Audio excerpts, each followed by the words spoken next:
This is the way that we bring it down. Down, down, down. Down, down, down. Down, down, down. Down, down, down. Down, down, down. Igniting the fire within you. Exalting the melody of freedom. These are the things that will bring it down. Down, down, down. Down, down, down. Down, down, down. Down, down, down. Down, down, down. So gather the faithful. Tell everyone to stand and shout loud. Shout loud. Shout loud. Let's bring it down. Let's bring it way down. Let's bring it down. Let's bring it down, down. Let's bring it down. Let's bring it way down. Let's bring it down. Let's bring it down, down. Down, down, down. Let me tell you, it's in the air. Joy is in the air. Love is in the air. Can you feel it? What it feel like? Freedom. What it feel like? Don't sleep on it, brother. You might get left, sister. Can you feel it? What it feel like? Freedom. What it feel like? Justice. No need to be counted, cause I am down. Down, down, down. Down, down, down. Down for the end of racism, for the end of bigotry, cause I am down. For the end of misogyny, that's right. For all the isms out there, just down, down, down. Let's bring it down. Rise up, people. No more foolishness, and let's bring it way down. Riding the river of change into the cries of contrition. This is the way that we bring it down. Down, down, down. Down, down, down. Down, down, down. Down, down, down. Down, down, down. We are the children of Eden, dancing and celebrating freedom. We are the ones that must bring it down. Down, down, down. Down, down, down. Down, down, down. Down, down, down. Down, down, down. So gather the faithful. Tell everyone to stand and shout loud. Shout loud. Shout loud. Let's bring it down. Let's bring it way down. Let's bring it down. Let's bring it down, down. Let's bring it down. Let's bring it way down. Let's bring it down. We've got to bring it down. Down. Stand up and shout. Stand up and shout. Rise together. Accountability starts now. The Eric Dawson Radio Show. Yeah. Rise up. Stand up, shout it loud. If you are not prepared to come to that table and to represent that voice, don't come. Because we don't need any more brown faces that don't want to be a brown voice. We don't need black faces that don't want to be a black voice. We don't need Muslims that don't want to be a Muslim voice. We don't need queers that don't want to be a queer voice. And if you're worried about being marginalized and stereotyped, please don't even show up. There's only one way to be independent. There's only one way to be free. There's not something that someone gives to you. It's something that you take. Nobody can give you independence. Nobody can give you freedom. Nobody can give you equality or justice or anything. If you're a man, you take it. If you can't take it, you don't deserve it. Nobody can give it to you. I'm for anybody who's for freedom. I'm for anybody who's for justice. I'm for anybody who's for equality. I'm not for anybody who tells me to sit around and wait for mine.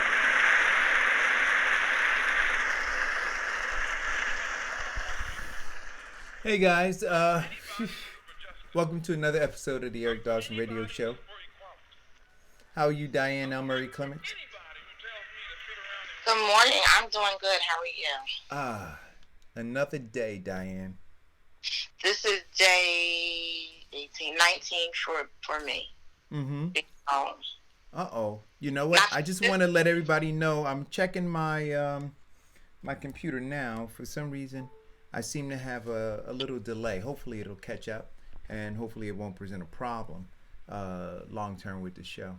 But we'll see what happens, right? We'll play it by ear and we'll see what happens. You know what it is, Diane? I know I have a lot of, and at some point, I have to get a dedicated computer for. I do. I have to get a dedicated computer because the computer that I use right now is not a dedicated one, and so I do a lot of work on it. In fact, I was working on some stuff for you yesterday, and I didn't save it, and I think that's probably part of what my problem is. So bear with me for 2 seconds, guys, as I save this stuff, and then I can delete. Yeah, because I don't want the episode to quit. I know we got a great guest who's going to call in. So why don't you indicate to the people who that guest is as I'm setting this up? Okay, great. So this morning we're going to have Melinda Hawkins Taylor. She's an attorney located in East Orange, and she's going to be calling in to talk to us about wills, living wills, let's see what else, estates, how to handle your estates, what you should do to prepare, probate bonds, all of that stuff that goes, interacts together. So that should be a great conversation. And then we're also going to talk about, after that, about health insurance, life insurance, because life insurance, of course, is a part of the estate planning process that a lot of people like us, black and brown people, seem to avoid. Sometimes people don't want to talk about it because they think it's too morbid. But then when things happen, what you see is people are very frantic when someone passes away, especially when it's an untimely death. They are either on Facebook and on social media talking about GoFundMe, or they're calling family and relatives to help bury a relative, all because the person who passed away did not have any planning or preparation in advance. So that's important that we talk about that so people can have an idea as to what you need to do, what's Right. important, and to protect your family. And for other people is to create a legacy for your family. So there's many different reasons why people get life insurance and do their wills in advance. Is because they want to make sure that what they worked for while they were living is taken care of after they're gone, and that their family is still taken care of. Well, one of the things that's interesting, Diane, is that, I mentioned that a good friend of mine, Melvin Biddle, passed away a couple days ago. He had gone into the hospital, and it was a very short stay at the hospital. I don't know. I didn't ask the specifics about whether or not he had any pre-existing conditions. But I want to say this. For all of the people who, because they want to continue, to promote their conspiracy theories. And at this point, Diane, I'm really questioning the motives of a lot of the folks who are out there doing it. Mm-hmm. But, what they have done is they have desensitized themselves from the reality, right? So they spend all of their time posting about these conspiracy theories, but I don't know that I've seen any of them post any comments acknowledging the pain and suffering that people are going through. Like, they're so focused now. Do you know what I mean? So whatever point they're trying to prove, and whatever money they're making, whatever leverage they're trying to get, whatever it is that they have in mind, they are zeroed in now, and they have just kind of thrown up the middle finger to the people who are literally in pain. But anyway, Melvin's wife posted up on Facebook yesterday that they were starting a GoFundMe page. And it made me think about all of the people who are ill prepared for this pandemic, right? When it comes to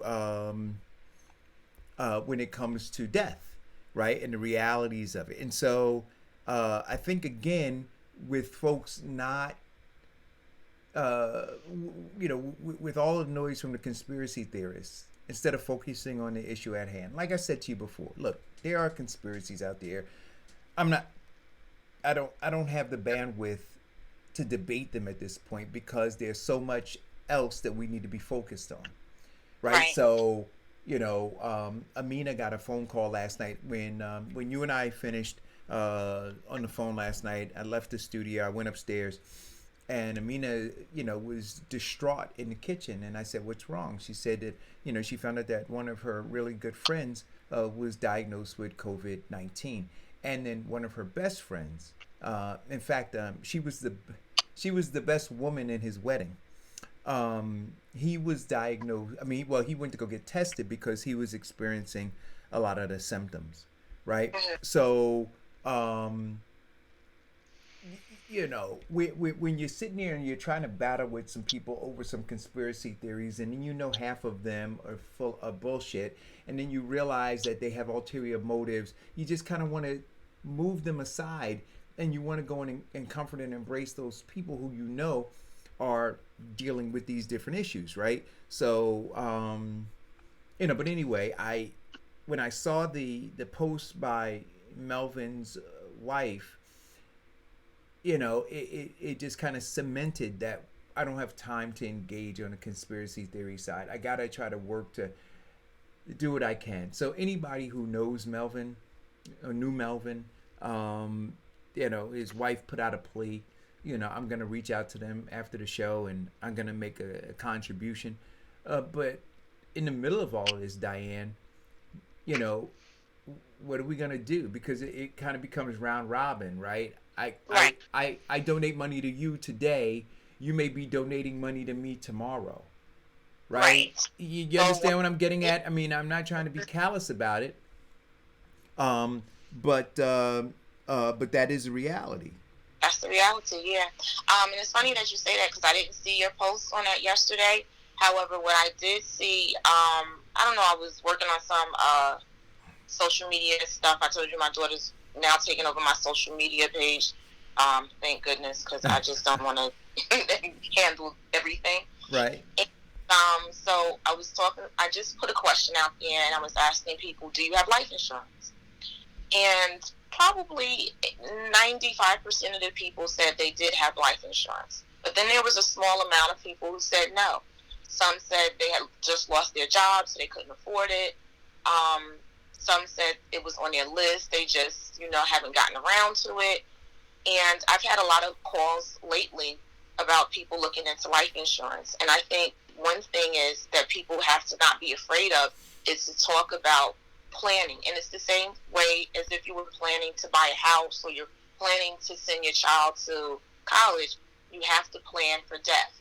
And if you are the breadwinner in the family, you definitely should have something in place to make sure that if something happens to you, the rest of the family doesn't fall apart. Right.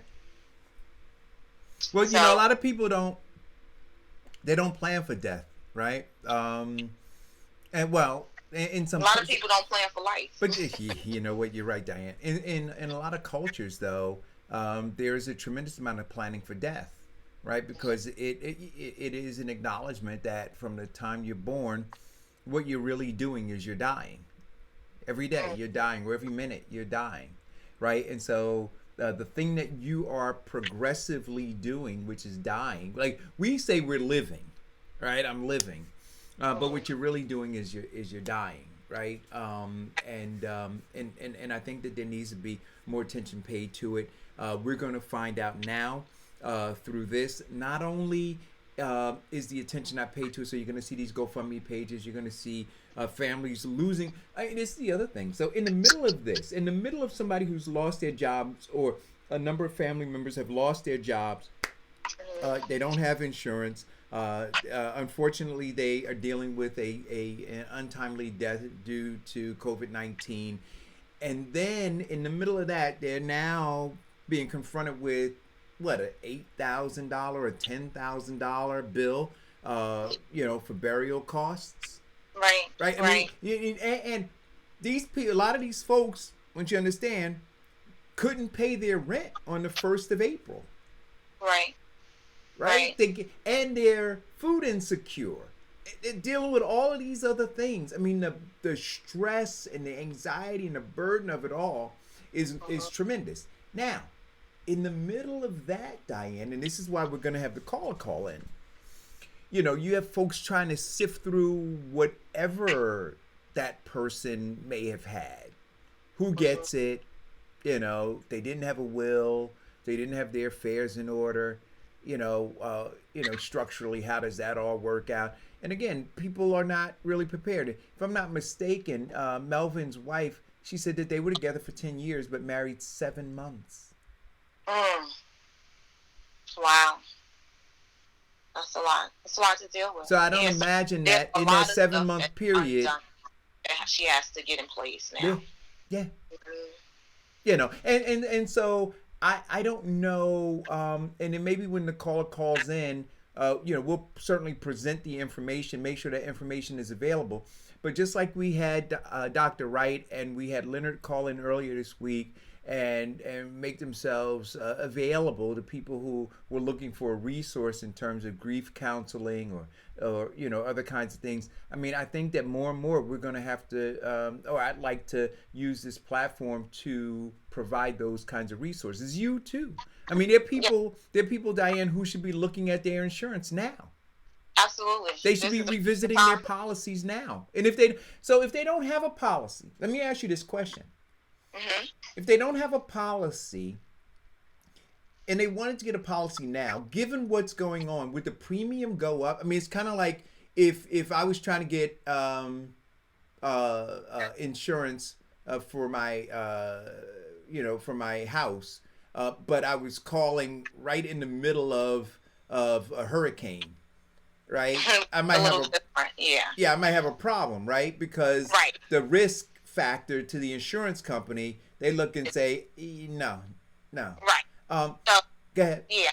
So the risks are different in comparison to a life insurance policy to a traditional property and casualty, which would be auto or your home insurance policy. Because for one, what happens with homeowners insurance and stuff like that, say we're in the midst, like before when we were in the midst of Hurricane Katrina, what they do is they put in a freeze on starting policies at a particular time, or they may put a freeze on adding certain limits or certain types of coverage on a policy during the time of a hurricane and stuff like that. With life insurance, like you said previously, as soon as you're born, you are now going to die. So life insurance can be purchased at any time.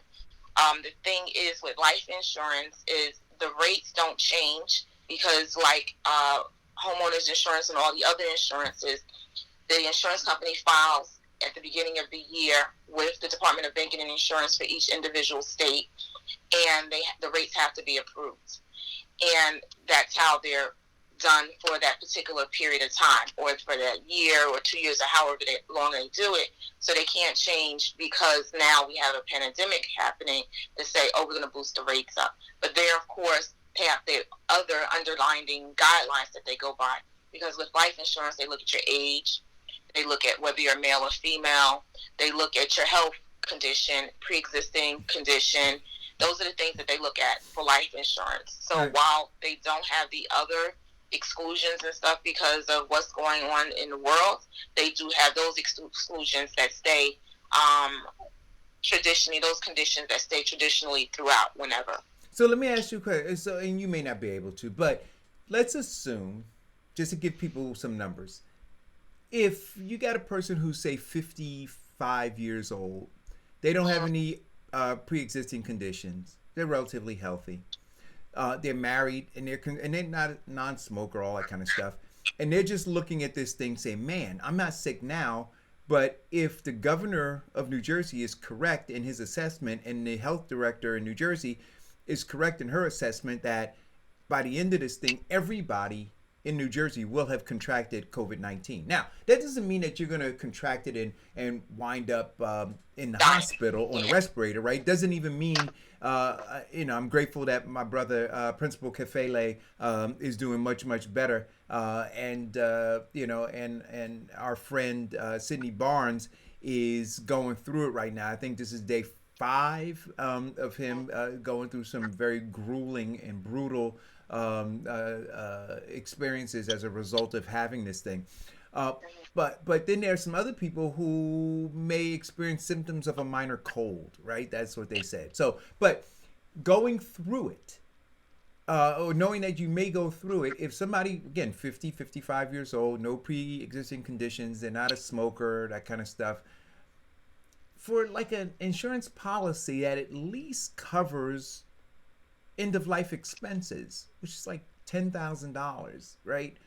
Like, what on average is that premium?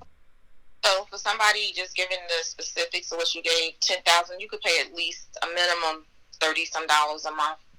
But just so you know, with life insurance, there are several different types. So you can have final expense insurance, is what you just described, which could benefit anybody, whether they have pre-existing or not. That's why that's so cheap, because you buy for a certain amount and that's it. Then you have term life insurance that just goes for a certain period of time. After that term is over, unless you purchase a policy that you can convert over to a traditional policy that'll go to maybe age 121. Then you have the whole life, universal life policies that go to age 121 that have different factors that go with it. So you can pay anywhere from $25, $30, $40, depending on the limits that you want.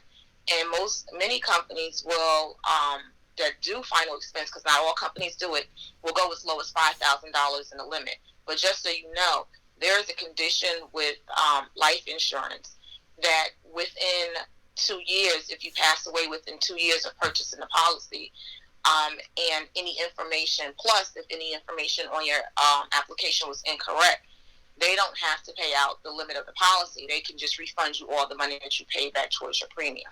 So you have to make sure when you do your applications with your agent that all the information is accurate and is correct from what you know to be truthful. But yeah, so there is a condition that within a certain period of time, that 2-year period, if you pass away, that you don't get the limit of the policy, but you get the benefit of whatever you paid into the policy. You get that back. Well, $5,000 or $10,000 policy, you honestly, it might be cheaper for you if you're at older age for you to take that money and put it in the bank on a money market account where it has a little interest, where you can earn some interest, as opposed to maybe buying a $5,000 or $10,000 policy. It just depends. Everybody's situation is different, so it just depends. Well, but again, you said a $5,000 or $10,000 policy, you're paying $30 a month, right? So that comes out to be $300 or $360 a year if you're paying $30 a month, right? So $360 a year, that's 10 years is $3,600, right? So So you still get a benefit. So it's always better to have something than to have nothing, because the last thing you want for your family to have to do is to figure out how they're going to bury you, because they don't have money to pay for it. Yeah. And it's very, like, I don't know if we talked about it the other day, it's very costly. When you go to the funeral home, everything is a la carte. The casket is separate, dressing the person, doing their hair, makeup, picking them up from wherever they passed away from, whether it's from the home or from the hospital. That there's a cost for that, a carrying fee. I mean, it's a lot of separate fees that come into that. And this may be callous to say, but the reality is right now, and I saw, and I posted it, that these funeral homes are doing a huge business right now. Right, they're overflowing. Absolutely, they are. They're making good money right now. Not that they don't make good money anyway on a regular, but now more so than ever because it's a influx of more people coming in and faster. So yeah. So so what I'm gonna do is I'm gonna play because we're expecting to call in somewhere around 10:30ish, right? Yep. So I'm gonna play some of the news if I can find it. I'm still working on this piece of the. Oh man, where are you? I'm still working on this piece of the show. So let's see if we can identify the news. Okay. Good. That'll give me an opportunity to run to the oven and get my food, my breakfast out, so it doesn't burn. All right, you had to go do that, and I'm gonna see, guys. Well, you know what I'm gonna do? I'm gonna play our commercials, and then while I play the commercials, then I'll also try to figure out how to get this news stuff going. So I'll see you go. Don't let your stuff burn, Diane. We'll be right back, guys. Right back. Do you have loss prevention or safety concerns?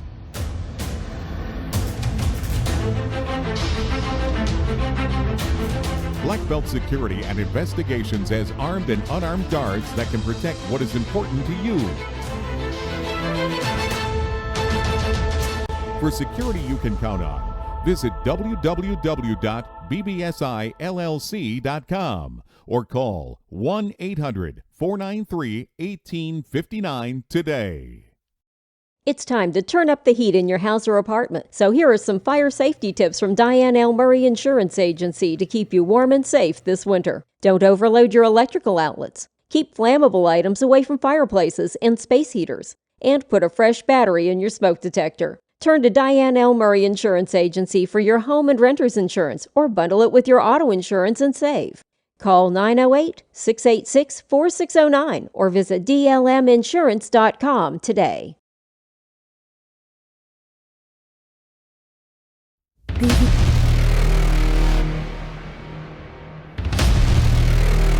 BBSI.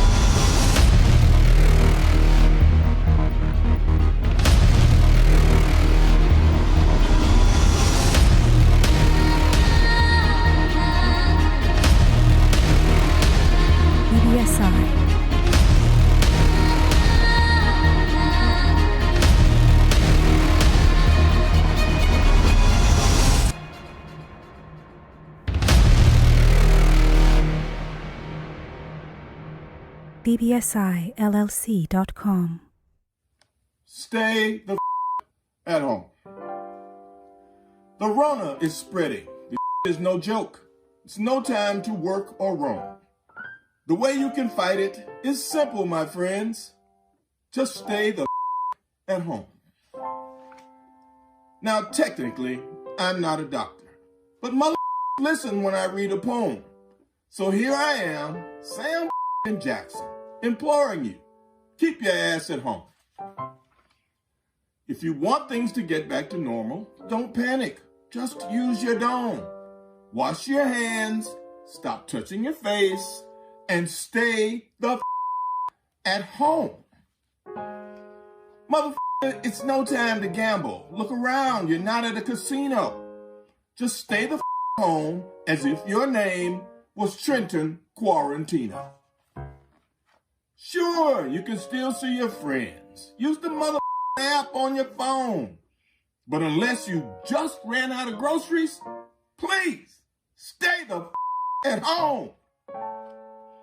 Thank you for doing your part to flatten the curve, because that is steep.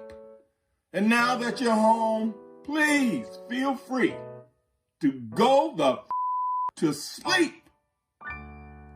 The end. All right. So that was from Samuel L. Jackson. stay the blank at home. Right? Listen, we do have our caller, but before I bring her on, I want to say this. They're now, I was listening to Dr. Fauci, and Dr. Fauci is now literally saying, Diane, that in order to resolve this thing, the entire country needs to shut down. Yeah. The entire country needs to shut down. And so in shutting down, guys, and it may come to that, because I think that without shutting down, it's going to be a trickle effect. And I don't think that it'll ever recover, right? You just need to, it's kind of like, remember you hurt your ankle and your doctor told you, Diane, stay off of your ankle? Yes, right? And my ankle still messed up. And why is your ankle still messed up, Diane? Because I was on my ankle whatever. There you go. See, so this is kind of like that, guys. So had Diane listen to the doctor and just shut it down, right? You might not have the issues you have with your ankle. But you try to do a little bit, and it exacerbated the issue, and now it's prolonging the recovery time. So us trying to do a little bit to not have the economy completely crumble is putting us all at risk, and is just going to elongate the situation. And then you're going to have more people dying, unfortunately, and you're going to have all of the issues that we were talking about. And this is why we have our guest, Melinda Hawkins Taylor. Did I get that right? You got it right. There we go.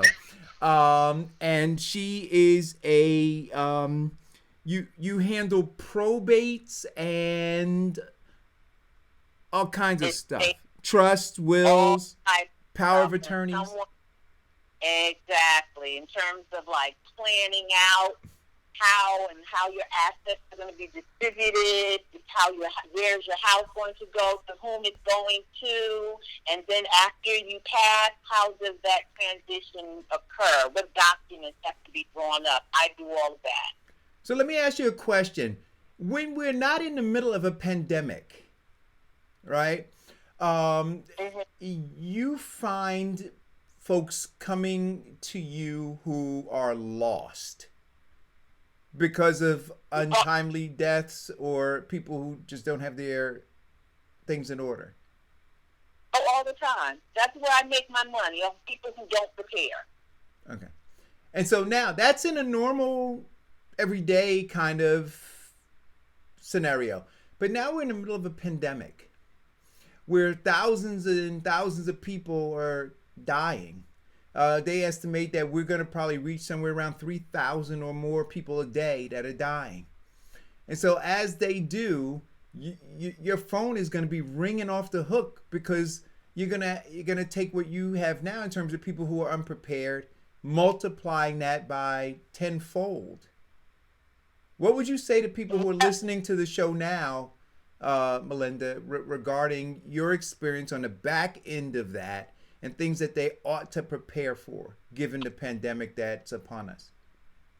Well, believe it or not, because of the stay-at-home order, because governments, even the government's office downtown, the service office that deal with these types of things, they are working with a skeletal crew.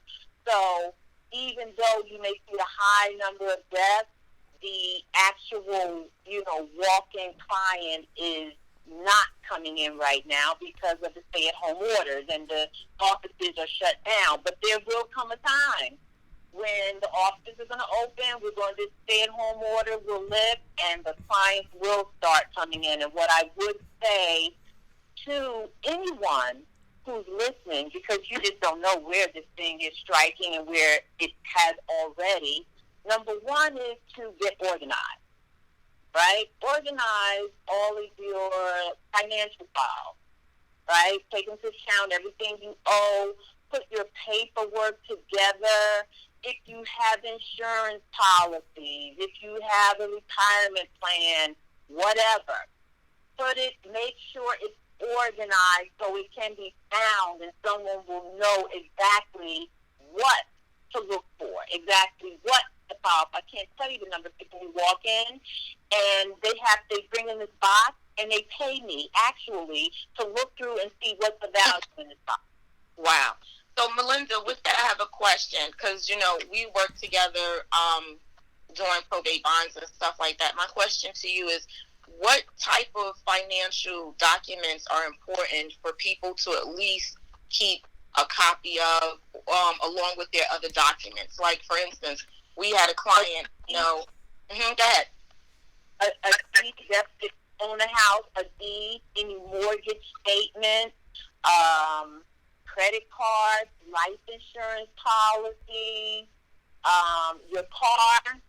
If you have a safe deposit box, someone needs to know that you have one and where it is found. Anything of value, anything of sentimental value, those are things that you should get organized and make sure that you have it somewhere. If right now some individuals, even in terms of preparing, some people are trying to do some type of will. And some individuals come in my office and their wills are 25, 30 years old. Mm. So right now, because we look, there's certain scientific information that we have, people, that says that, again, they're expecting, if we do things correctly, that we're going to have somewhere in the range of 100,000 and 240,000 people lose their lives.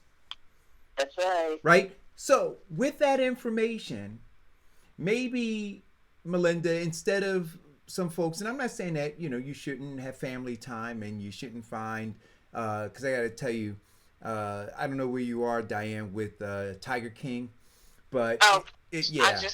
Gosh. I know, that's a whole nother conversation, but not that you shouldn't have family time and you shouldn't, go to your Hulu site or go to your Netflix site or whatever it is you do, but carve a little bit of time since you're sheltered in place and start pulling these documents together. Wouldn't it be a great idea for them?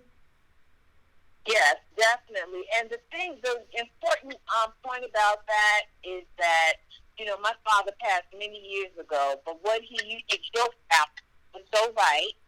He said, I'm worth more dead than I'm alive. Why did he say that?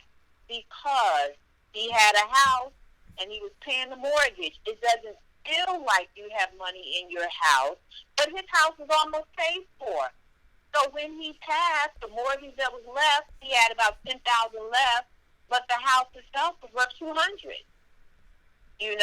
Right. He had life insurance policy. Meant nothing to you. That doesn't mean anything to you while you're alive. But then when you pass, that's $150,000. So Melinda, people think that they don't have money, and you do. You do have assets. So, Melinda, I have a question. You touched on life insurance, and one person in Facebook made a comment, which is true, that life insurance is not taxable after death. What happens when a person doesn't have a will and the spouse may be deceased and they have no children and you have to go to maybe a sister or a cousin or something like that? What happens in regards to New Jersey or generally throughout the United States with tax laws and stuff like that? Well, first of all, if you're talking about a life insurance policy and, normally you should, and if you have not, you need to check because you'd be surprised. No one is named on life insurance policies many times. So you need to check, first of all, to see if you have anyone named. If you have a spouse name, a child name, generally it's not taxed. There are no taxes associated with that. But then, here's the kicker, and you'd be surprised. Like I said, I'd say maybe about 40% of people in life insurance policies do not have anyone named, or even the person they named died before them. So it's just like not having anybody, and they never updated it. So then, the life insurance policy will not go to a wife or a child because there may not be any. They may go to a niece or a nephew or an uncle. Now they're going to get taxed. And now it must flow through their estate and more money is going to come out of it. That's why I'm saying you need to check, because so many people come in, they have these policies, they name a child, a spouse who died years ago. That's just like not having anybody. Right. So let me ask you a question. Out of the number of years that you've been doing this, what percentage of your clients come in completely prepared? Oh. I would say completely prepared. I'm usually impressed when I get individuals come in completely prepared, and I would say 15%. Okay, so 85% or so of your clients are not prepared. Again, I'm just giving you guys the numbers, right? And it sounds morbid, but it is reality.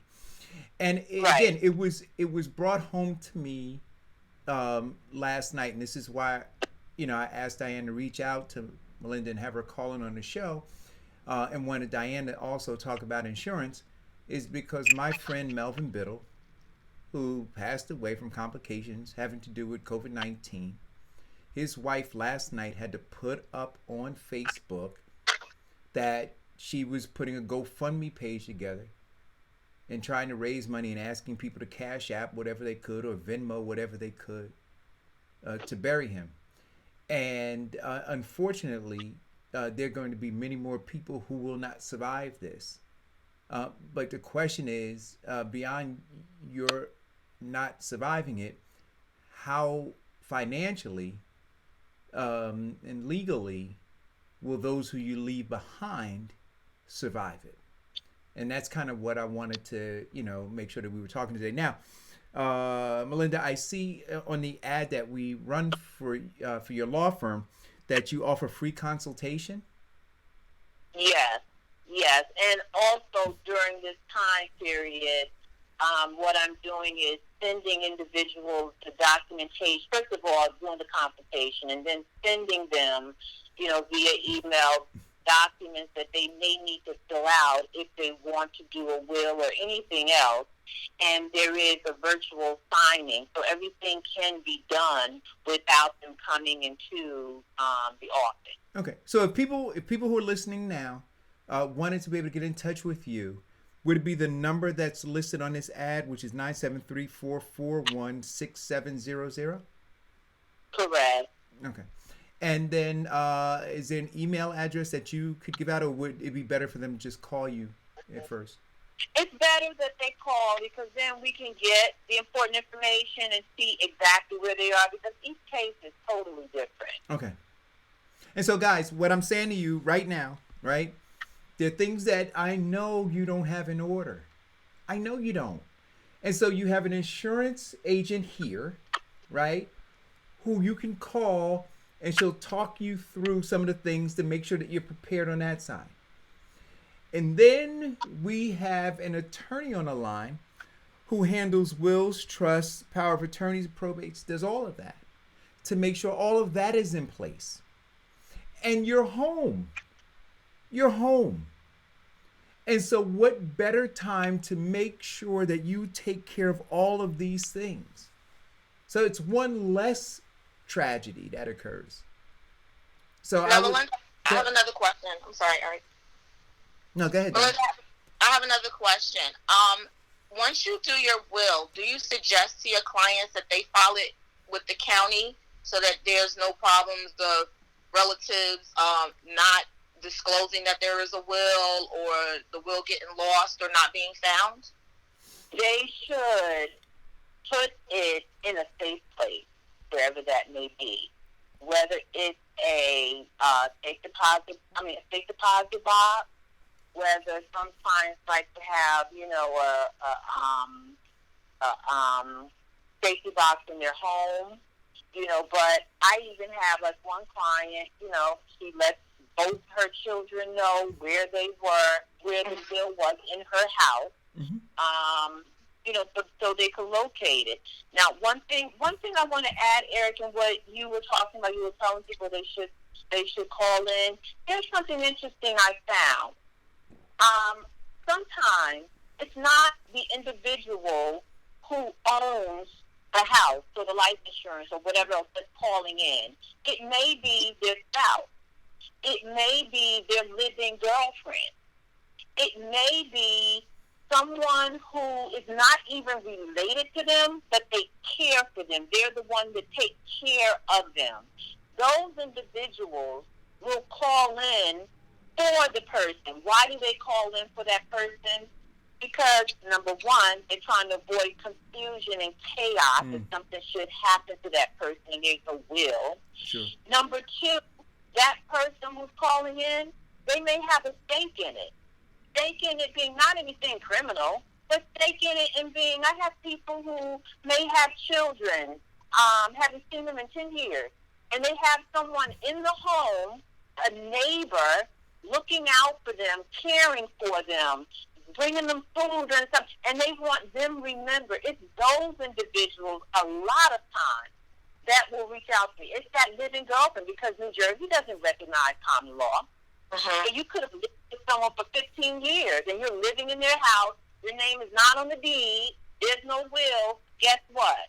You're not getting anything. So sometimes, when you say reach out, it's not just to the individual with the will. It's to everybody who's around them. They may be reaching out for that person. That's funny that you say that, Melinda, because I remember we had a case where a young lady came in and she said, I had a documentation from the surrogate office. I got bonds from me. And when I started asking questions and comparing the information that she gave you, come to find out she was the living wife. And he was still legally married to somebody else, but she had a child with him. So literally, she had rights to anything. Whoa. That's right. Had absolutely no right. I had another case, and I think you remember, I think you bonded this person, Diane, but there was another person who was a caregiver to this guy for 8 years. He wanted everything to go to her. Hadn't seen his own kids in like 15, 20 years. Nothing went to her. Even though she did the funeral, she carried out everything. The kids didn't even come to the funeral. Wow. Yeah. Wow. So I'm talking about those individuals, those caregivers, those living, common law wives, whoever. So you're saying that somebody's listening to this show, they may not be the holder of the will and all that stuff, but that other person should be looking at this situation too and realizing, hey, both of us might not make it out of this pandemic, right? And because I am a stakeholder, and again, like you see, and I guess we have to get over the stigma of thinking, if somebody's thinking about that they're somehow a gold digger, or or we're casting aspersions on them. This is just very practical thinking, isn't it, Melinda? Yes, definitely. As long as the person, it's not as though, let's say you have the caregiver calling in. I have to talk to the person, at some point. So you may just have one person just making the initial contact, but then eventually I'm going to talk to that person who's holding the assets, who have the money they got, and ask them exactly what they want.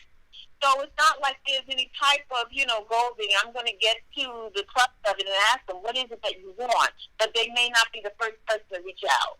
Now, Melinda, can you just briefly tell us the difference between a will and a living will? Well, the will is an official legal document which basically lays out who's going to get what. All right? Make sure, well, I'm not going to go into exactly what should be in it, but it's basically an official document. Right? Now, the living will is more, people use living will, but they're really a lot of times thinking about trust, right? Because the trust is like a will, but the trust gives you more flexibility. Okay. Everybody doesn't need a trust. Yeah, some people will come and say, I want a trust. Then I talk to them and I ask them, what is it that you want? And they don't need a trust. And the difference between the trust and a living will, the will is public. The trust is not public. Okay. The will is a straight out distribution of everything. Like, you're going to get this, and my son's going to get that, and my wife's going to get that, and then once it's done, it's over. The trust will add limitations to it, such as, well, my son is a drug addict, and I want him to have money if he stay clean. Gotcha. My daughter is 15. I want her to go to college. If she goes to college, then she's going to get this. If she doesn't, she doesn't get the money because she's 28. Gotcha. You can't do that with a will. But Okay. you can do that with a trust. Now, when you do those either or for people, do you also recommend doing like a health proxy or something, or like a power of attorney when people are living, so they'll have that in place as well?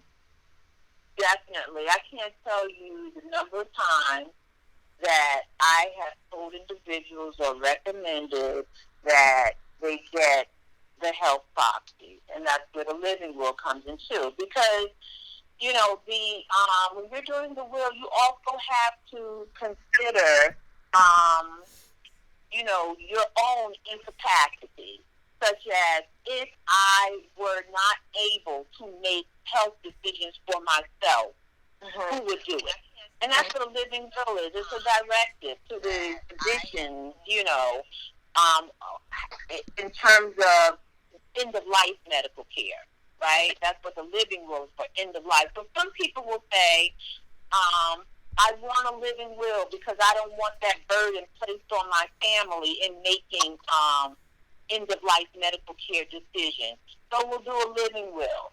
Then some individuals will just say, I want a medical power of attorney. That means that if I'm unable to make decisions for myself, who will make those decisions for me? You have a large family, or you don't even have anyone. You need to have that medical power of attorney. And then lastly, some people will get a business power of attorney. All these power of attorneys, that's only while you're alive. So the business power of attorney says, if I'm unable to make business decisions, who will make them for me? So those are things that come along with the will or the trust. And when you're talking about business decisions, you don't mean that these people have businesses. You're talking about the businesses of handling their personal banking accounts and Correct. Stuff. Thank you for clarifying that. Exactly. I'm not talking about, you know, they have a law practice. I'm not talking about that. I'm talking just what you said in terms of, you know, they have money in the bank. And renters do. Right. Who can go cash, go get the money from the bank and pay, you know, the landlord. Right. They're in the hospital. Yeah, they're talking and everything. And the good thing about this is that when you have a business power of attorney in effect, God forbid you get dementia. You get something, that business power of attorney, that health power of attorney will avoid you being declared incapacitated before and the court getting involved, because that one little piece of paper that you signed, you know, 2 years ago will now really take effect.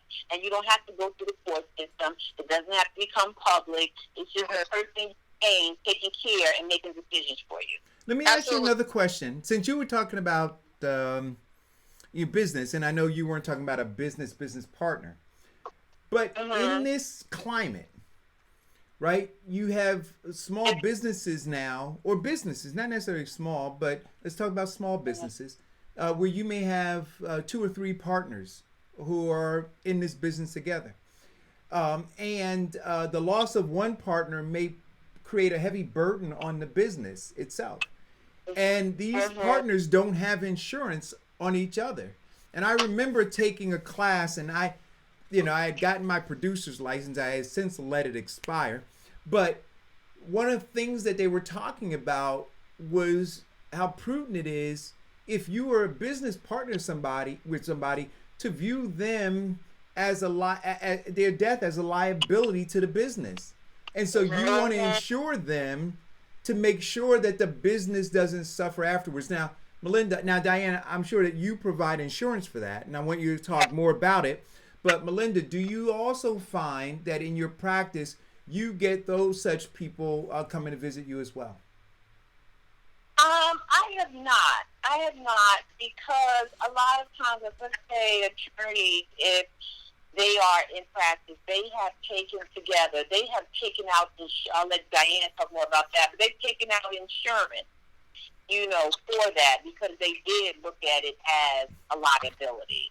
And then there are certain rules set up that will instruct an attorney as to how to deal with a partner who has passed in terms of their clients, things like that.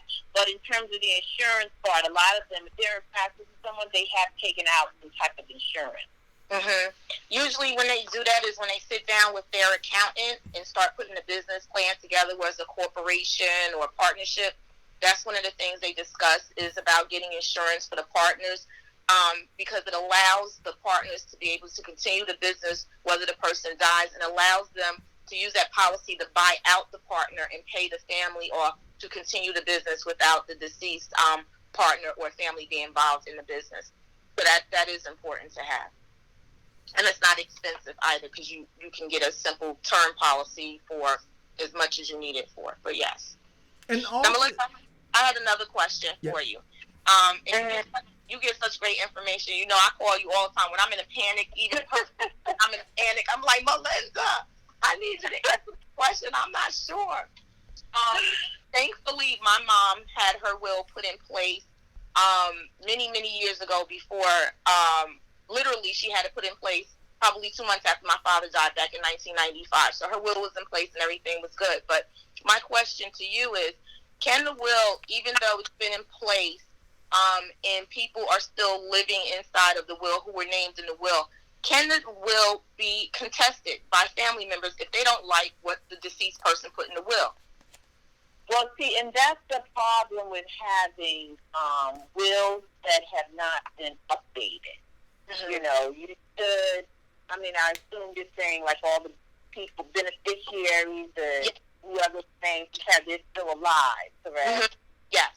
Yeah, so, when wills are, that would be like 25 years old, it does make it more easily contestable in terms of someone saying, that relationship that she talked about in that will doesn't even exist anymore. She would not have intended for this person to get X, Y, Z. Mm-hmm. Okay, so, I would suggest to everyone that if you have a will, you should at least update it once every 10 years. I don't like seeing wills that are like, in the service office, they don't really like it either, but, if no one contests it, sometimes they'll go through with it. It's not like they won't accept it, but it does become more contestable. Mm-hmm. Okay. All right, and again, guys, we're on the phone with Melinda Hawkins Taylor. She is an attorney, and she handles wills, trusts, power of attorneys, probates, and all that messy stuff. And it doesn't have to be that messy. And she does offer free consultations, and her number, it's in the banner above, 973-441-6700. And I just think this is an amazing dynamic duo that we have on the show today, because all of this literally. So let me ask both of you guys a question. If somebody called you, if somebody was so inspired and forward thinking after this show and said, you know what, I'm going to give Diane, I'm going to give Melinda a call. How complicated a process is it for them to button up all of these things? Well, from my point of view, it's not complicated. It's just like anything else. You procrastinate. It is not complicated. After I talk to them, we send them a 2-page document, and it just lists things that we need to complete their estate planning. Estate planning, but I mean will, power of attorney, etc. And it just calls for things like, who would you name? What's their address? What's their relationship to you? What is it that you have, and who do you want it to go to? It's not, and like you said, they're home. Everybody's home. So you're saying that this could all be done in just a couple days? It could be, yes, a couple of days. Right. It can be complete. Right. So come on, guys. It's just a matter of doing. Right. People don't do. So come on, guys. I'd like to see the percentages of people come into Melinda's office, the percentage of people prepared rise as a result of the information that we're given on this show, right? That you guys would take the time and hit the share button, where you would contact people and say, oh my gosh, you got to listen to this show. Here's somebody who's talking about all these things. We're in the middle of this pandemic. We're trying to figure it all out. Here's a piece that we can tie up together and make sure that if one of us is no longer here, the other one is well provided for. Or provided. Now, Melissa, I have another question for you. Why do you think, based on your experience in dealing with different cultures, why do you think in the Black community we put off talking about and putting our will in place? Is it the money? Is it we're scared that people are trying to knock us off? Like, what is it that the fear that we need to get over? That's some mob talk. Knock us off. Who do you hang out with, Diane? I'm over there watching that Tiger King. That's why. Oh my God! Hey, Melinda, did you see? Hey, listen, I want to talk about that Tiger King movie. But go ahead, Melinda. I'm sorry. I think it's first. I think it's the mentality of saying, I don't have anything. Why do I need a will? And like I said, if you look at insurance policies, you look at your house, you look at that nice car you like, you look at, your pet, your children, your stepchildren, even I've had people come in argue over a painting Mama always wanted, and she said she was going to give it to me. If you look at it in those terms, and you look at it not as I don't have anything, but you do have something, you probably worth more after you pass. And if you don't put it in writing, what is it going to cause? Confusion and heartache. Yeah. Most people come to have a box of tissue on my table. Wow. Because when they in, it does not go to who they think, and the tears start rolling. Yeah. Well, I got to work out my stuff since I have you ladies on the phone, because did I ever tell you, Diane, I first pointed out that I wanted to be cremated. And then I had this idea that being cremated, I wanted Melinda to, my kids thought this was pretty morbid, but I wanted to have my ashes mixed in oil paint, and I wanted to have a specific photograph of me rendered in a portrait. So put that in writing, because no one's going to think that. They're not going to remember it either. You better put that. Hey. So, because I thought that when people looked at it and they say that's Eric, it would literally be me, right? But then my second oldest. But who gets to keep the painting? Well, that's where it became an issue, because nobody really wanted to have that painting with me hovering over them in their house. So then my second oldest daughter said, "Well, Daddy, I got a better idea." I said, "Okay, what's your idea?" She said she was reading an article where you can take the ashes and get them compressed into a diamond. And so that's what she wanted to do. But now Melinda, which is exactly what you're talking about now, because I got 4 kids, they're all wondering, well, who's going to get the diamond? Exactly. Everybody gets a chip. Hey, listen, I'm not that big, so I don't even know that I'd make a half carat. I don't know. But we'll figure it out. So just divide it up into quarter carats and each child get one. Good morning, Vincent. How are you? Hey, good morning. How you guys doing? I'm loving the show. Good. We're good. So One thing. Go ahead, Vincent. Go ahead. What were you saying? No, go ahead. Go ahead, Vincent. One thing to answer the question, people of color, we're actually just in the 80s starting to turn that mentality of family members having to beg to bury their loved ones. So, so you see now a rise or a spike in them getting insurance, take care of their people. We're looking at now, just the problems that people have been having with finalization of parents or loved ones is that they never prepare for those wills, which starts an awful fight. Incredible fights. And they divide the family. So preparing early does ensure that your that your descendants and your heirs will have a level of harmony after you're gone, keeping the family going and alive. And you're right about the insurance thing. I mean, I've got partners, and we, even though we have that same policy where, you know, the spouse or family of the partner in the event of their demise would get the insurance policy and not the part of the business, they still contest that. Mm-hmm. Now I have a question for you, Melinda. When people do their wills, I'm not giving away all your trade secrets, but I just want to know, when people do their wills, what should they consider when a family member has property in multiple states? Does the will uphold for other states, or is it just in the domicile state in which they passed away and lived in? Oh, no, whatever their wishes are for their property, that's what will hold up. So okay. They may have to, what's called, probate. You have to go to the surrogate's office, and, you have to get certain certificates here. And if it's out of state, you have property out of state, you may have to go to that particular location to get another certificate so you can deal with the house there. But the will still rule. Right.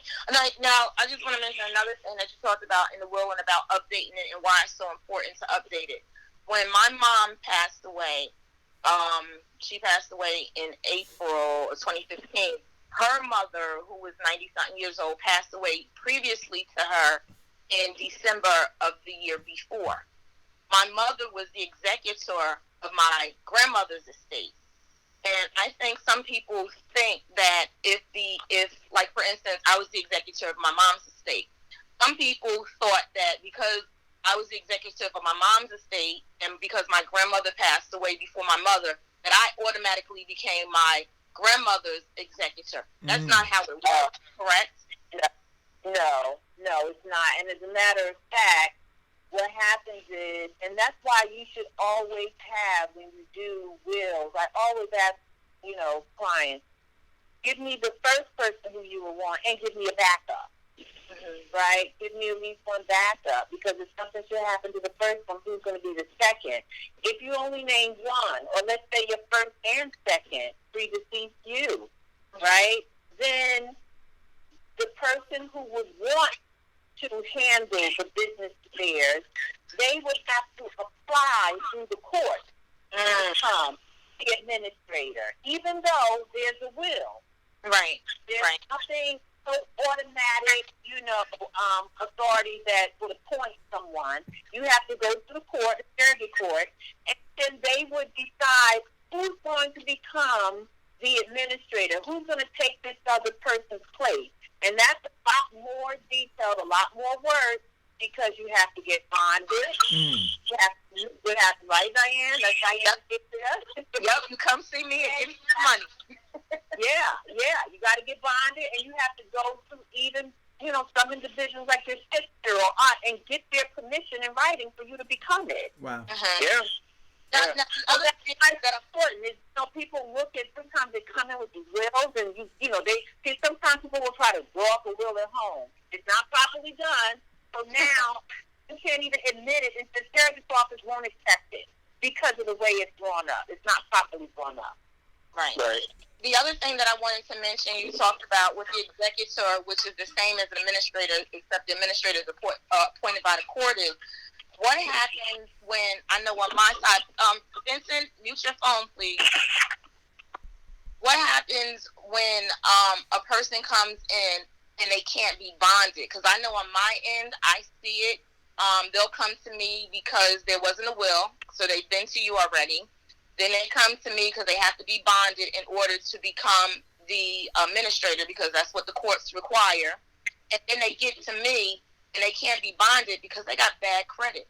So what Diane is talking about is she's making the distinction between an executor. An executor is someone who's going to handle your business affairs after you pass, but you appointed them. And they don't have to get approval from anybody because you appointed them before you pass. Okay. They don't have to be bonded.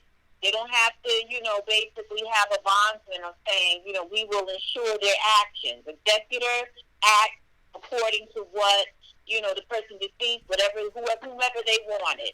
Now you have an administrator versus an executor. An administrator is there because the person who passed didn't have a will. Or if they had a will, the person they named as executive to take care of their business affairs passed. So there's no one there to handle and carry out their business in terms of selling houses, getting bank accounts, etc. So an administrator must be named. Now, here's the difference. The administrator must get approval from the court. The administrator has to get bonded. And what that means in getting bonded, they do a credit check to make sure that what they're basically saying, Diane, you can talk more on it, but what I found is it's saying, if you can't handle your own business affairs, how are you going to handle the business affairs of the person who passed? If you have all judgments, you're not carrying out your own business, why should we, the court, appoint you? So then what happens is the person who wants to become the administrator can't. And we have to start looking for other family members who can get bonded. And in the last case scenario, the worst case scenario, when there's nobody, and I've had this happen because I have cases here on about, it probably happens maybe about 10% of the time when no one can get bonded. Then the attorney can step in, and the attorney can be not only the attorney for the estate, but the attorney can be the administrator. And then that's when the estate, loses more money.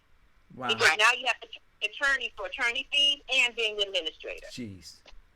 Yeah, I thought it was funny. I thought about that, the one case that we had with the family members that were in New York and out the country in Chicago. They were all over the place, and they were fighting over who was going to be the administrator.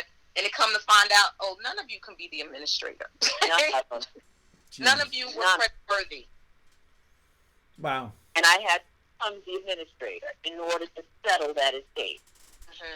Yeah. Wow, you got a wealth of information. Hey, Diane, are there any questions? Listen, I want to open it up for anybody who's watching the show who may have a question. You could either call in 908-481-5499, again, 908-481-5499, or you can put the question in the feed, and if Diane be so kind, she could read it, and we see if we can get some answers to. Okay. A question I have is that does New Jersey have any laws that restrict dual ownership because now, of course, the dual ownership is that once a lot of people get up in age, they place their administrator or executor on listed as part owners of their estate and property. So when they pass, they don't pay the taxes. So a lot of states now have had legislate laws against that, and they still have to pay a portion of the taxes of the deceased. But is that law in effect in New Jersey? Well, in New Jersey, when you're talking about dual ownership, let's say you're talking about, for example, property, right? Real estate property, a house. Right. You listed someone else's name on the deed with your name, then that other person automatically owns, depending on the way it's worded, they automatically will own half or they will inherit it all. That will be outside of the will. So that's why you have to be careful in terms of, doing the will, because you have to coordinate it with other documents, right? Doing the will, you can't just come in and say, I want to have my house. I want them to have this bank account, but you have someone else's name on it. So what I'll ask is, can I take a copy of the deed? Because that deed, that bank account, the way you have it listed, it will override the deed. Override the will. Deed and bank accounts, the way you have it worded, will override a will in New Jersey. That's the importance of coordinating all documents. Because you think you're something in the will and you're not, because of the way it's worded on the deed or the bank account. So you're telling me, Melinda, if my name and my mom's name are on the deed, but in the will it says something different, whatever it may say. The deed overrides what's in the will because the deed overrides what's in the will. I have one individual, someone will come and they'll say, "Oh, my father, he owned this, property." Okay, then I do a check on the deed, and then I see he was married 10 years ago, and her name never came off. Guess what? If you came in here just for that property, you don't have to pay anything. Don't do anything because you don't have anything. It all went to the wife, the estranged wife from 10 years ago because he never took her name off. So let me ask you a question. Once again, the ex-wife gets half. So let me ask you a question, Melinda. Let me ask you a question, Melinda. So you have, I'm hearing cases where people start off preparing these documents and they think that once they do it, it's done. But when there are life-changing events that occur in their life, or when they may just have a different point of view, right? They need to adjust those papers. How often would you suggest that somebody just think about it? Should, like once a year, should that be on a calendar, maybe on a person's birthday that they put at, so that's an anniversary, like in a marker that says, hey, listen, my birthday is coming up, along with me going and celebrating, I need to, maybe, revisit all these documents that I put in this folder that, include my life insurance policy, my will, all these other kinds of documents. Something like that important? I mean, would that, help them out? Definitely.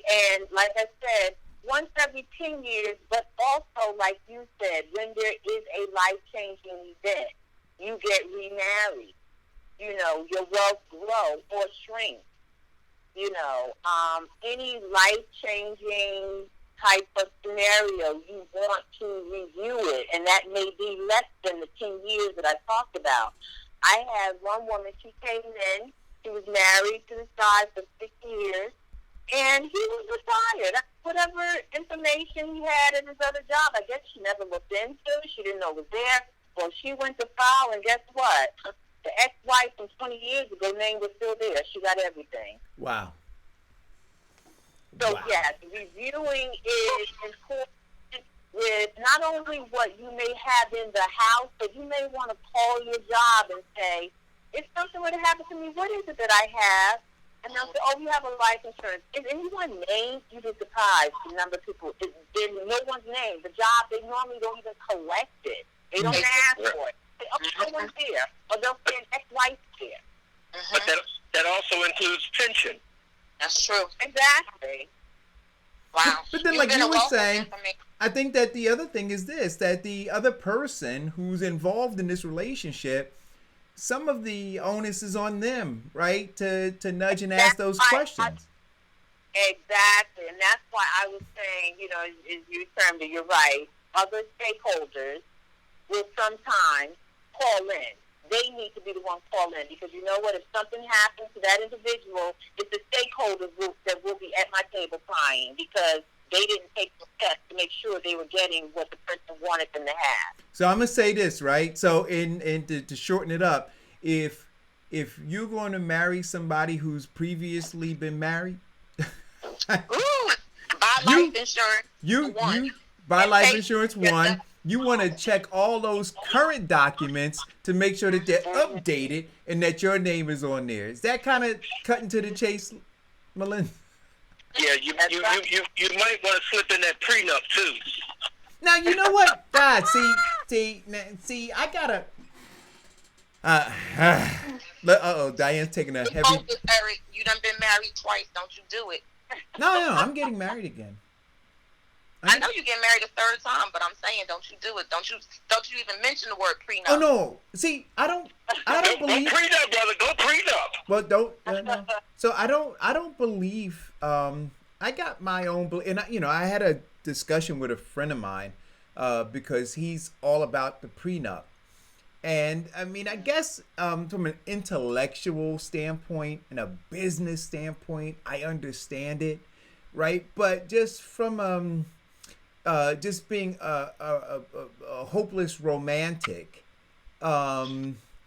it's kind of like an insurance policy against getting divorced.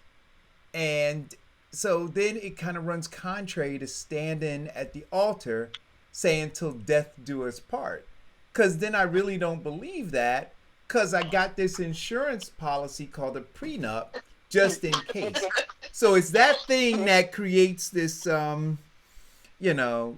this struggle in my mind to say that, if I'm going to stand there and say till death do, otherwise I won't say till death do us part, right? And you probably won't marry me, because if I said, look, until things get really bad and it ain't working out no more, then we're going to call it quits. At that point, you wouldn't marry me anyway, so I wouldn't need the prenup. But if I'm going to say till death do us part, if I'm going to give you that contract at the altar, then I don't need the other contract, is what I'm thinking.